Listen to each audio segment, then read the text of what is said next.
Hello and welcome to Generally Speaking. I'm your host, Bill Lawrence. Today is Thursday, October 16th, 2025.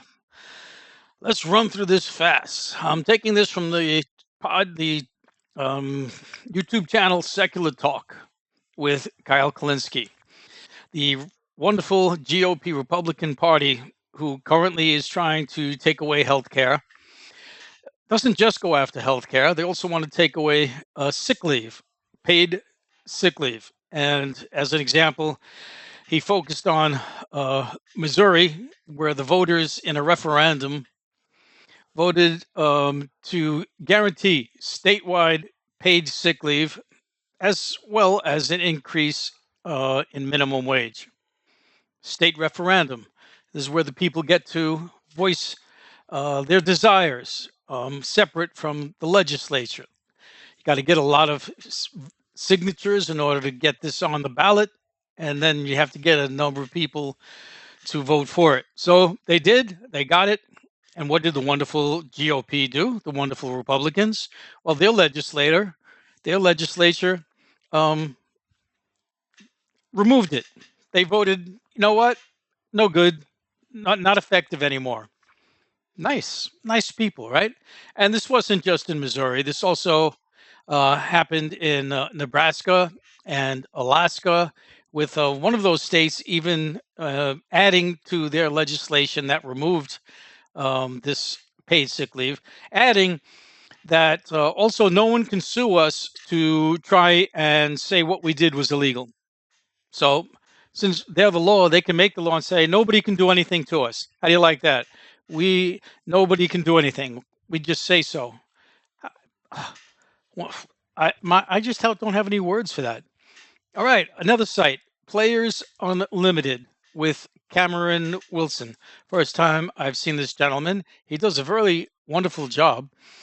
And he was talking about how multiple federal judges, as well as several law firms and organizations, are calling the Trump attorneys corrupt.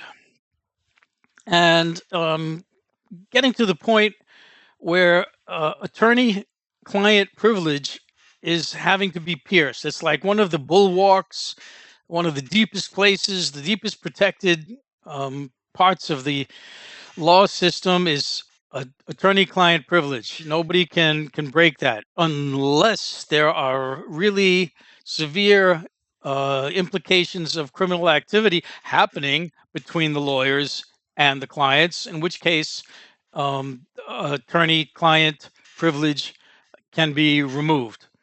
And that's what's happening in the Mar-a-Lago documents case.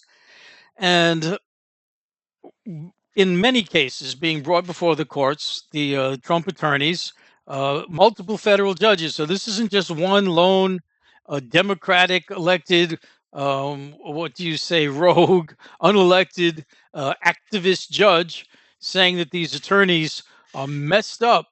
There's whole bunches of them because they are. Trump just fires anyone that doesn't do anything exactly the way he wants to. And many of them have been fired. Many of them have quit because they're being asked to do things that they don't want to do, that are not legit. So what he ends up with is the junkiest of the junk, and they'll do things that are really getting the federal judges upset. Another website now, the Humanist Report with Mike Figueredo, reporting, and this now is all over the place. I got this yesterday, doing this the next day, which is Thursday, October 16th. How communications group chat was discovered by Politico of these young Republicans chatting to each other and all saying horrible things about I love Hitler, favor of gas chambers, want to see them burn, see people hang, using the N word left and right and all different variations. In other words, just being about as scummy as you can get. And this is the future of the Republican Party. And I would say it's probably not the future. It's probably what it is right now. It's just that these young Republicans people, didn't cover their tracks well enough. And so I saw Vice President J.D. Vance trying to say something. People making a big fuss about just some kids making, doing saying things that kids will say. They haven't learned to be respectful yet or think in their heads, just speaking off the top of their head without thinking. That's all. Because the young Republicans, right? So they're kids. Young means 18 to 40. So half of these people are adults. And, you know, e- even if you say they were kids, what they're saying is horrible. And they're not going to just stop saying it as they move on in life. What do we got next? The Humanist Report, the several states. I said that the Republican mayoral candidate. Someone commenting on the young Republicans, right, and the things that they had said. So a mayoral candidate wants to be a mayor, and the Republican side, he says he called his opponent a jihadist terrorist. And meanwhile, he was saying that those young Republicans, they were wrong in what they said. And meanwhile, here he is himself saying that his opponent is a jihadist terrorist. It's in the blood. It's the way they are. They keep talking about the Democrats are the ones with the foul mouth and the incendiary words and the vitriol and just wanting to attack. It's the Republicans. It's the GOP. I'm sure you can find some Dems that got something kind of forceful, but nothing compares with what the GOP is doing. All right. Um, I'm scrolling through the web. I come across this site called Yodel, Yodel on one of the Yahoo pages. Yodel. They report that Consumer Affairs reports that most protein powders have more lead in a serving than should be had in a day. Well, that's frightening, considering we know that lead can drive you crazy. It can give you all kinds of physical and nervous system problems. But then I start wondering, look at all the people who take protein powders, all the weightlifters, all the everybody's. Where's all the defects that they're having? Where's all the problems? I'm wondering about, really, is this lead thing being overblown? And or not. And then I wonder where does the lead come from? How do you get lead in protein powder? I would just love to know. Maybe is it in the cans, in the places where they put it into the cans? I don't know. Um, shark attacks. Did you know that you are more likely to be killed by a falling coconut than a shark attack? So next time you're going to the beach and wondering if you should go in the water, take a look above your head and make sure you're not under a coconut tree. All right, Channel 100 News. That's the name of this channel. I don't know if it's from some city or anywhere, if that's just the name of it. But with a young lady named Evie, was talking about the reason that white women vote for Trump and argues that it is for protection. The idea that women like to feel protected. They like a strong man kind of strong man in taking care of them, looking over for them, looking out for them. And I thought it was interesting when I've heard so many discussions about why did people vote for Trump, and we said the immigration, or they said for the economy. Nobody was talking about for protection, and I thought it adds a different element to think about in the psychology of why a person would do something, and that the women were looking for protection, although looking at it from a sex offender kind of doesn't make any sense. Looking at it from a person who said that he is going to protect women, like it or not. Okay, if that's how they saw it, that's how they saw it. I'm thinking a lot of people see it and they've got something wrong with their eyes. All right, this young lady, Monty Mader. I love her. She's great. She focuses on religious issues, but I'm not wanting to really go into the religious story that she was talking about here, but pick out the just historical elements from what she was saying. How in 214 BCE, before the Common Era, we used to just say BC. Now it's BCE. Okay. Well, at any rate, at that time, the Roman army was decimated in the Carthaginian War, Carpathian War, some kind of war. They were down to nothing. They were hurting, and as a result of all their soldiers dying, the women folk are left at home, and they've got all the money now. You got a bunch of rich women inheriting the husband's wealth. So, what do the men folk do? Good old men folk. They promulgate laws saying about how much money a woman can have.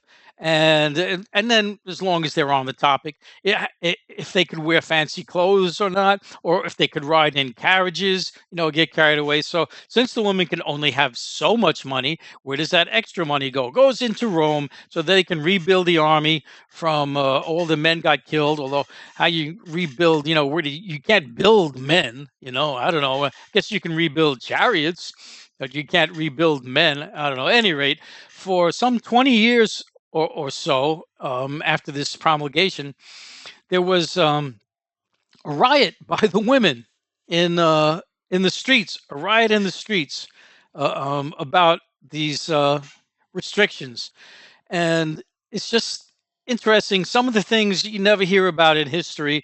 I mean, maybe all of you knew all about this. I never did, but there's always so many fascinating, interesting things in history. When you get into the nitpickies and the details, you find things that are just really fascinating.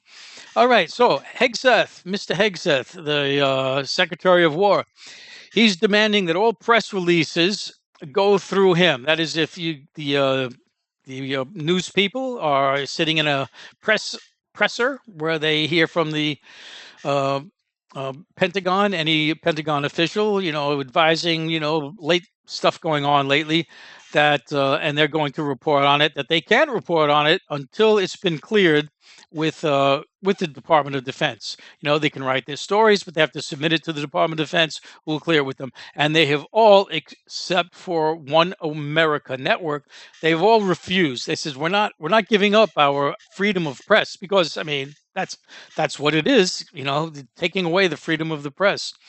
So One America Network was the only one that went along with it. Dominion voting machines, they were in the news when Fox was claiming that the Dominion machines had tilted the election in favor of Biden and ended up having to pay like three-quarters of a billion in penalties for this libel. Well, it turns out now these Dominion voting machines have been purchased by a former GOP election official. So now the Dominion machines are called Liberty Vote. And so now it's outright owned by a Republican. So there was concerns about Trump putting all the military in the streets, and for what reason? Because when the elections come and he loses, all the Republicans lose. There'll be claims about the machines are rigged, and we need to seize them, and the military will seize them. Well, now we don't have to worry. All he has to do is have to say, "Well, Mister Liberty Vote owner, can you turn your machines over to me so I can look at them?" And he'll be saying, "Yes, sir, right away, sir. I couldn't wait till you asked for them."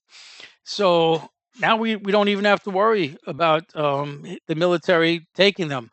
Of course, he might not lose anyway, considering that the Supreme Court is now looking to totally throw away the Voting Rights Act, which tried to give blacks more of some sort of a say, so they weren't gerrymandered out of having any say. And I'm just thinking about that whole issue that the courts did say you could gerrymander in terms of political affiliation if the legislatures wanted to carve things up so it favored Republicans or it favored Democrats, because it doesn't matter. They just said political affiliation could go either way. That would be all right. So, all right, now we might get the blacks out, but how much of a percentage do the blacks contribute? I mean, it's significant. I got it. I'm thinking like 10%. And 10% can sway things, especially in a country where so often our votes come down to 51 to 49, right? So that could happen. I'm hoping that with all this gerrymandering going on, and it's going to happen in a lot more states. And if you look at just like simply the way it looks, how things are cut up, that the Republicans are just going to take everything now. There will be no Democrat opportunity to do anything. I'm hoping that there's such an outrage by even Republicans at what's happening that even with this gerrymandering, the Democrats will be able to get a foot in the door at least, and maybe restore the gerrymandering back to how it was. At least get in. I'm hoping. I'm hoping because things are really getting bad the way it is now. All right. Another story. Show me your papers. This is the kind of country we're in now, right? It's not so much if you're a whitey, you're a white person, you don't get that. But if you're Latino looking, now it's show me your papers. And, it was funny in a sense when I read this. Show me your papers. They're not even asking for papers. They're just taking you because you can show them your papers. Here, look, I've got them. And they say, I don't want to see that. You're just coming with me. Maybe we'll look at them later after we detain you for a week. Or maybe while we've detained you for a week, you might end up getting shipped somewhere before we had a chance to look at your papers. But this is the kind of country we're getting to. Show me your papers. All right, another site, Morgan Hill Farms. This is a farming kind of a home, personal home gardens kind of site. And yet this woman went into a whole different world. And if you want to look up the story, because I'm only going to give you a summary, it's look up Morgan Hill Farms and the title. This is really bad, and that should get you to this episode. And she's talking about AI. Artificial intelligence is going to take over massive portions of the workforce. I hadn't thought of it. I mean, I knew, yes, you thought, well, programmers, AI can now do the programming, so programmers might be out. But then she started talking about how many other people will get affected, like truckers, for instance. Truckers, how's that? Well, trucks can be self driving now. You don't need drivers. And in a lot of places, the FedEx trucks, where they're going on pretty well established routes, don't have drivers. And now it's going to be pretty soon no truckers, and that's a huge part of the industry. These are all going to be people laid off. Who else? Fast food workers. I mean, we've already got kiosks when you go into McDonald's or other fast food places. You don't have to stand in front of a person and make an order. You just put it in the kiosk, and the only time you see a person is they hand you the meal. How soon will it be before you don't need someone to hand you the meal? It'll just come up on some kind of a conveyor belt. Um, so the uh, person was talking about what happens then when everybody's out of work. So who's going to buy the products? Everyone's out of work. You're not going to be able to buy the products. And they were mentioning how some, billionaire was considering this, had the idea of a universal basic income, UBI, universal basic income. So everybody's guaranteed a certain amount of money so that you can spend it. And I'm thinking, well, this is what we're doing because everybody's out of work. How things are really going to heck. And then I thought, wait a minute, oh, what? Nobody has to work now. We've come to paradise. We've come to the world where we can just go out and buy all our goods because money comes to us. And I was having discussions with some people say that's not a good idea because it's that famous saying, idle hands are the devil's workshop. And I can see that because it's true. Now, I have idle hands. I don't have to work anymore, but I'm not really idle. I mean, I'm doing this, although this is kind of new for me. I've been for years just enjoying myself, walking the streets, watching movies, playing computer games. My idle hands haven't gone to any devil's workshop. But, I did have years and years and years, decades of working. Maybe this would be different if I came into the world like a young kid and there's no need to work because things are just given to me. And of course, young kids don't have to work. Their parents give them everything. But, let's say you get out of the house, you're in your 20s and you don't have to do anything. Yeah, trouble can start. You haven't learned any kind of discipline or come to appreciate, what it means to even have anything. And so, yeah, that could be a problem. Not so good. Another site that I saw, Whitney's Fan Club. And I love when I discover new content providers. So, Whitney's Fan Club, talking about the government will own you. And what's that about? And this is something I mentioned on another podcast, talking about digital IDs, digital everything. Everything you do now is tracked. You won't be able to buy a car anymore that you can drive anywhere. The cars will be provided with automatic, spy software, controlling software will only let you go where the government wants to let you go. No more just say, hey, let's all hop in the car and go up in the mountains. Or let's go to the beach, or let's go visit our family in the next state. Nope, won't be able to. They're going to restrict where you can travel, who you can see, who you can't see, what you can do on the web, and what you can't do, and what you can do anywhere, how you can spend your money or not. They can just turn off your money anytime you want. I mean, they're sort of starting to do that now with things called sanctions. They don't like a person, they sanction them. What happens? All their money is frozen. You can't get your money out. Not only that, but you got your credit cards, they just disabled it. Now you can't even use your credit card. You got cash, they'll do something to watch what you do with cash, but actually cash will disappear soon. I've been hearing stories about how there are stores now that don't accept cash. You can't even use it. Next thing we got, Trump is authorizing the CIA to kill Maduro. This used to be the kind of thing that was discovered. Investigative reporters discovered CIA attempting to kill a president, and it was something discovered. Right, it had to be dug into. Now it's just announced out front in the pages. Yep, we're going to go just kill Maduro. Told the CIA go do it. And Trump, he's a murderer now. He's just being blowing up fishing boats in the Caribbean. He's just killing people, outright killing people. We're talking about, the Gazans, Israel and Gaza. It's horrible, right? But at least Israel, I mean, they've got something in their hat, as sick as it is and wrong, to eliminate the Gazans. Like that's the thorn in their side. What have we got against these fishing boat people? Absolutely zero. It's just, let's start a war with Venezuela. Let me blow up a few ships. Maybe Venezuela will send out its navy, and we can have a real war. And it's official now. We can send planes over, bombs over. So, at any rate, out in the public, Trump is authorizing the CIA to kill Maduro. What else? We got. Uh, oh my God! You thought the military being sent into our cities was something? How about sending missiles into our cities? Or let's say not silly cities, into some piece of land in California. It's going to be no King's Day on Saturday, 2 days from now, and Trump is going to supposedly be celebrating this an anniversary related to the Marines or something on that same day. Coincidence, I guess. And just to celebrate, what's he going to do? Have jets fly over the Pentagon or fly over DC? No, he's going to launch missiles from a ship out in the ocean to land in a military base in California. I don't get the point of that. I mean, who's even going to see it? Are people supposed to stand on the shore and look at the ship launching the missiles? These guys typically will shoot missiles from 5 miles away, 20 miles away. You won't see the ship. You won't see the missiles. It'll be like a little streak in the sky, and it'll blow up on a military base where you're not to be anywhere near.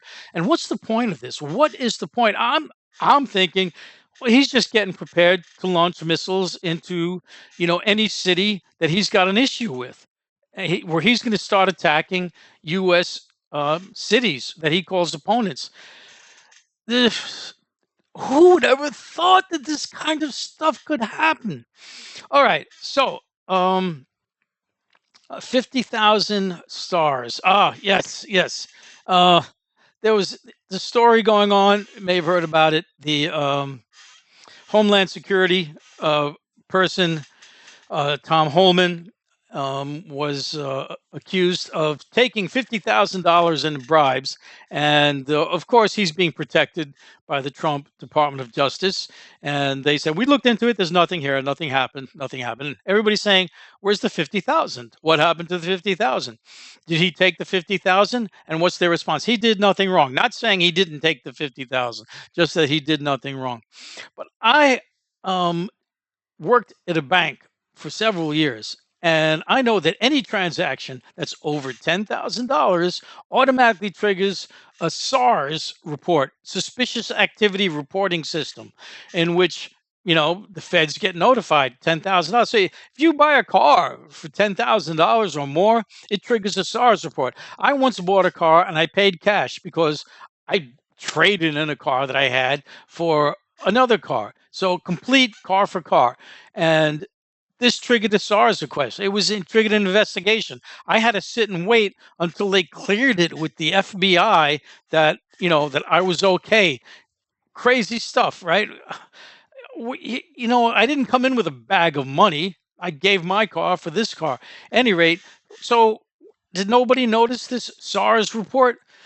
And last thing, I keep talking about what can we do. I don't know what we can do about any of this. We're having the King's protest, and I don't know that protests do anything. Actually, I mean, I'm thinking maybe it does in some sense somehow, but what I do know we can do is vote in people that are worth voting in. And right now, two people I can think of. One is Graham Plattner in uh, in Maine, going for senator, and in Illinois, Kat. Her name is Catherine Kat Abugazela. It's a little mouthful. Kat Abugazela. But this girl is really good. She's active. She's out on the streets confronting the Homeland Security, confronting the ICE agents, and she's got the goods. Now I don't know. So many people have been in the past, look like good, and then when they get in, it's a whole different story. Take Mr. Fetterman, for example. But what can you do? You can only go with what you see right now. And so I would say if you can contribute to Cat with a K, Abugazela, and Graham Plattner, please do. Well, that's it for this recording. I hope you enjoyed it. I've seen a lot of good stuff coming up for my next report, and I hope to see you then. Remember, like, subscribe, and hit the notify bell. And you all take care.